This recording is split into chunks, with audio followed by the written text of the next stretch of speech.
আমাদের এই জড় জগতের মধ্যে আমাদের সবচেয়ে বড় সমস্যা কি আছে? কেউ বলতে পারে না যে আমার কাছে কোনো সমস্যা হচ্ছে না। সকলের সমস্যা আছে, আর্থিক সমস্যা, দৈহিক সমস্যা, সামাজিক সমস্যা, দেশের মধ্যে রাজনৈতিক সমস্যা, এইরকম সমস্যা থাকে।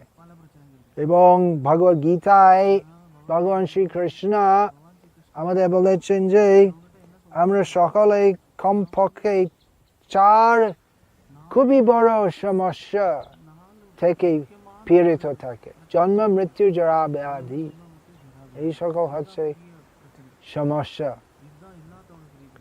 তো এই জড় জগতে আমরা কি করি? আমরা সবসময় কি করি? আমরা সবসময় চেষ্টা করি যাতে এই সব সমস্যার সমাধান হবে, কিন্তু কখনো হয় না। তো মূল সমস্যা আছে, সবচেয়ে বড় সমস্যা, সেটা কি? বিষ্ণু বিস্মৃতি। আমরা কেন এই জড় জগতে আমরা এখানে আছি? বুদ্ধিমান লোকের এইরকম প্রশ্ন করা উচিত। আমি দুঃখ চাই না, তবু এই জগৎ দুঃখময়। খুব বড় লোক যারা আমির, খুব ধনী, তাদের সমস্যাও থাকে। বিশেষ করে আমরা দেখতে পাই যে যত বড় আছে লোক তত চিন্তিত থাকে।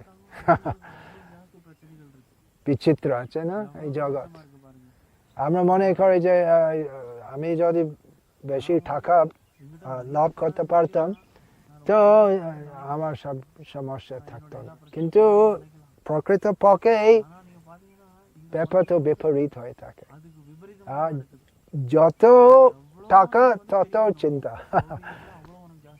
একদম দরিদ্র থাকলেও আমরা খুব চিন্তিত থাকি, কিন্তু ব্যাপার আছে যে টাকা দ্বারা সমস্যার সমাধান হতে পারে না। জন্ম, মৃত্যু, জরা, ব্যাধি, সবাই মৃত্যুগ্রস্ত থাকে। তো আমরা যদি সবচেয়ে বিশ্বের মধ্যে সবচেয়ে বড় ডক্টরদের পাশে গেলে এবং ও ডক্টরকে আমরা কোটি কোটি টাকা দিতে চাই, তো আমাকে সেই রকম ঔষধ দেন যাতে মৃত্যু হবে না, দিতে পারবে? সম্ভব হবে না। তো এই সকল হয় কেন? আমরা কেন দুঃখ পাই? তো মূল কারণ আছে বিষ্ণু বিস্মৃতি, ভগবানকে চিন্তা করে না। সেই জন্য হরি কথা শোনা প্রয়োজন আছে।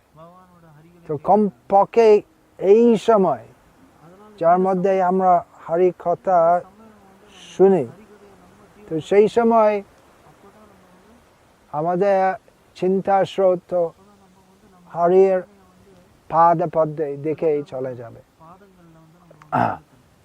এবং আমরা যদি নিয়মিত ভাবে হরি কথা শুনি, তাহলে কি হয়? শ্রবণ করা থেকে হৃদয় মার্জিত হয়ে যায়। নষ্ট প্রায়েষু অভদ্রেষু নিত্যং ভাগবত সেবয়া ভগবত্যুত্তম শ্লোকে ভক্তি ভবতি নৈষ্ঠিকী।